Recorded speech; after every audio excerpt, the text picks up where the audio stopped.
Ilmuwan, Israel terancam tenggelam.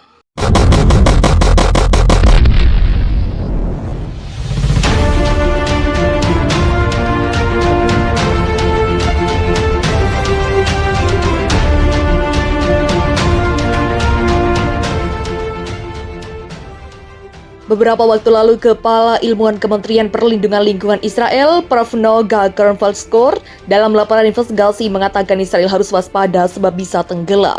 Kita harus mempersiapkan dan membangun infrastruktur jangka panjang dan menerima kenyataan bahwa akan kehilangan sebagian besar pantai yang biasa digunakan, katanya Senin 26 September seperti dilaporkan media lokal Israel.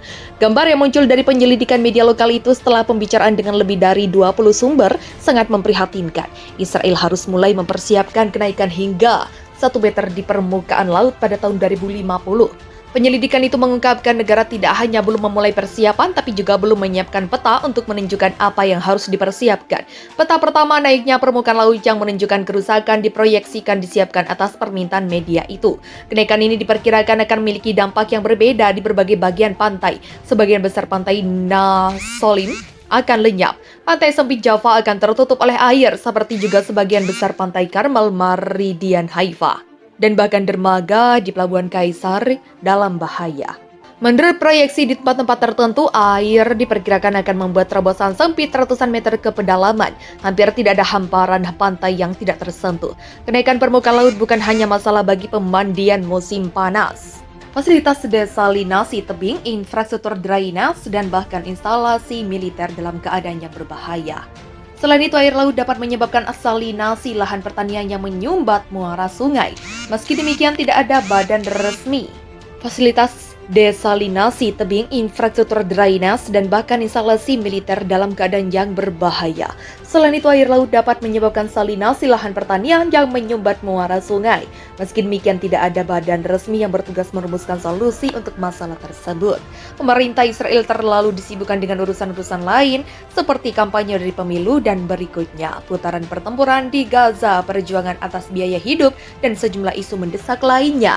Sementara krisis iklim yang sangat memprihatinkan seringkali lupa untuk diatasi. Pemanasan global yang disebabkan oleh pembakaran bahan bakar fosil manusia seperti gas minyak dan batu bara didorong ke jeruk kesadaran warga Israel. Negara memandang masalah-masalah itu hanyalah masalah negara-negara miskin dan jauh saja. Tetapi krisis tidak berhenti ketika pemegang kekuasaan mengabaikannya, dan itu tidak akan hilang dengan sendirinya. Masalah internal Israel begitu banyak, selain disebut di atas, ada juga gelombang panas atau musim dingin yang semua itu sangat berefek pada kehidupan di negara itu. Terutama akan berdampak pada rusaknya tanaman dan naiknya harga bahan pokok makanan. Ilmuwan dan fisikawan berdarah Yahudi Albert Einstein pernah meramalkan kematian Israel ketika dia diminta untuk membantu mengumpulkan dana untuk sel-sel teroris Zionis.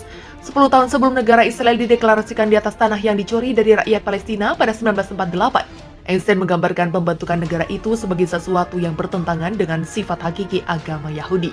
Pada 1946, ketika berbicara di hadapan Komite Penyelidikan Anglo-Amerika tentang masalah Palestina, Einstein mengungkapkan ketidaksetujuannya atas pendirian Israel. "Saya yakin Israel itu adalah hal yang buruk," katanya. 2 tahun kemudian, pada 1948, dia dan sejumlah akademisi Yahudi mengirim suara ke New York. 2 tahun kemudian, pada 1948, dia dan sejumlah akademisi Yahudi mengirim surat ke New York Times untuk memprotes kunjungan tokoh Zionis, Menachem Begin, ke Amerika.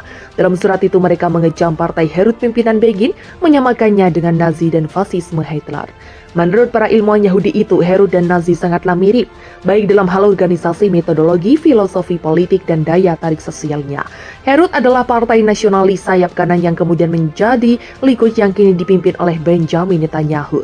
Sebagai pemimpin irgun kelompok teroris Zionis yang memisahkan diri dari organisasi paramiliter Yahudi yang lebih besar, Haganah Begin menjadi buron karena aktivitas terorismenya melawan mandat Inggris atas Palestina. Bahkan ketika dia menjadi Perdana Menteri Israel pada 1977-1983, Begin tidak pernah berani mengunjungi Inggris lantaran masih berada dalam daftar orang yang paling dicari di negeri Eropa itu. Berbagai kekerasan yang terjadi menjelang kelahiran Israel membuat Einstein semakin muak. Itu pula yang membuatnya menolak tawaran untuk menjadi presiden Israel pada 1952. Tawaran tersebut ditawarkan kepadanya oleh Perdana Menteri pertama sekaligus pendiri negara Zionis, David Ben-Gurion. Meskipun penolakannya ketika itu terkesan halus dan sopan, Einstein percaya jabatan itu akan bertentangan dengan hati nuraninya sebagai pasifis. Alih-alih harus pindah ke Timur Tengah, dia lebih memilih untuk tetap tinggal di rumahnya di Princeton News, New Jersey AS sebagai pengungsi Jerman. Surat itu sangatlah singkat, hanya terdiri atas 50 kata. Dalam surat itu, Einstein juga memberikan peringatan tentang malapetaka terakhir yang dihadapi bangsa Palestina di tangan kelompok teror Zionis. There, sir, when a real and final catastrophe should befall us in Palestine, the first responsible for it will be the British and the second responsible for it the terrorists. Organization built up from our own ranks. I am not willing to see anybody associated with those missiles and criminal people. Sincerely yours, Albert Einstein. Terjemahannya kurang lebih seperti ini. Yang terhormat, ketika bencana nyata dan terakhir harus menimpa kita di Palestina, yang pertama bertanggung jawab untuk itu adalah Inggris, dan yang kedua bertanggung jawab untuk itu organisasi-organisasi teroris yang membangun dari barisan kita sendiri. Saya tidak ingin melihat siapapun yang terkait dengan orang-orang yang tersesat dan para kriminal itu. Hormat saya, Albert Einstein. Surat itu diketik Einstein ditunjukkan kepada Shepard Rifkin selaku Direktur Eksekutif American Friend of the Fighters for the Freedom of Israel yang berbasis di New York. Kelompok itu awalnya diluncurkan untuk mempromosikan ide-ide anti-Inggris yang dicetuskan Sartgang. Namun, mereka kemudian juga mengumpulkan uang di Amerika untuk membeli senjata yang digunakan untuk mengusir Inggris dari Palestina. Surat tersebut telah disahkan keasliannya dan terjual dalam lelang. Surat itu pun digambarkan sebagai salah satu dokumen anti-Zionis paling memberatkan yang dikaitkan dengan sang penemu teori relativitas.